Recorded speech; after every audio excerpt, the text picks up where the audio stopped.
గురువుగారు, తపస్సు, ధ్యానం 2 వేరు వేరా? లేదా వేరు వేరు అయితే రెండిటికి తేడా ఏమిటి?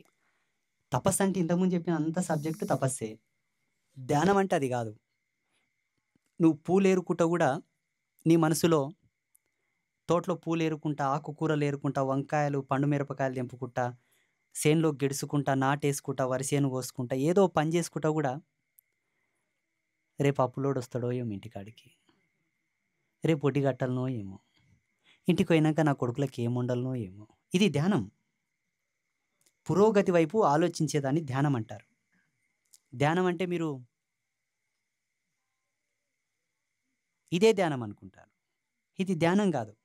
మనం దేని మీదనో దృష్టి పెట్టడం, దృష్టి సారించడం, దేని మీదనో ధ్యాస పెట్టేదాన్ని కూడా ధ్యానం అనవచ్చు.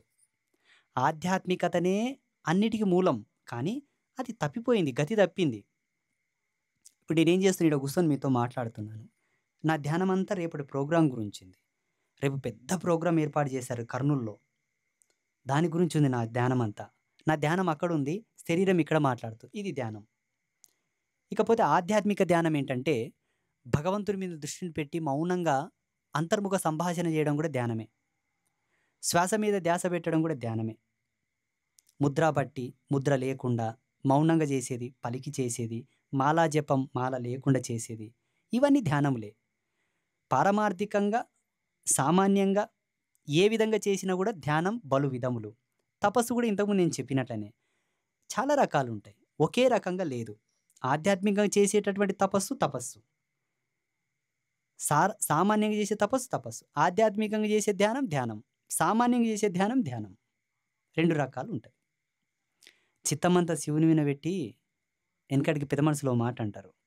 తిరుపతికి పోతే ఇంటికాడ పిడికల మీద ధ్యానం పెట్టినదంట ఆమె. నా పిడికలు నాయనో ఏమో, నా పిడికలు ఎవరైనా తీసుకుపోయిరో ఏమో అని. దేవుని ముందలుండి ధ్యానం ఎక్కడనో అంటే ఇటు చేసినట్టు ఏమన్నా కళ్ళు మూసుకొని ధ్యానం చేసిందా ఏమో? కళ్ళు తెరుచుకొనే నా పిడికలు ఎక్కడ వాయనో ఏమో, నా పిడికలు ఎవరు తీసుకుపోయిరో ఏమో, ఓనొచ్చి నానేనో ఏమో. ఇది ధ్యానమే కదా. బ్రెయిన్ రూరల్లో ఫిక్స్ పెట్టుకునేటటువంటి థింకింగ్, ఆ ఆలోచననే ధ్యానం.